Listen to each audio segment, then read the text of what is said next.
Logic question. Sa 1 kilo ng asukal, magkano ang 1/4? Sagot, 150 dahil ang 1 kilo ay 6 or 6 pesos. May mag-asawang pure Pilipino, nabuntis yung babae at nung manganak ang bata ay hindi Pinoy. Ano siya? Sagot, Pinay dahil ito ay babae. Anong fish ang peke? Sagot, artificial. Bakit nagpupunta ang fish sa pari? Sagot, upang mangumpisal. Anong isda ang nakalutang sa tubig? Sagot, patay na isda. Ano ang hindi kinakain sa balot? Sagot, sabaw. Ano ang pinakamaitim, Sabado o Linggo? Sagot, uling.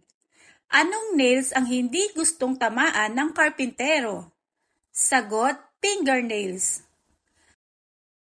Ano ang pinaka-curious na letra? Sagot, Y. Thank you for watching. Subscribe for more.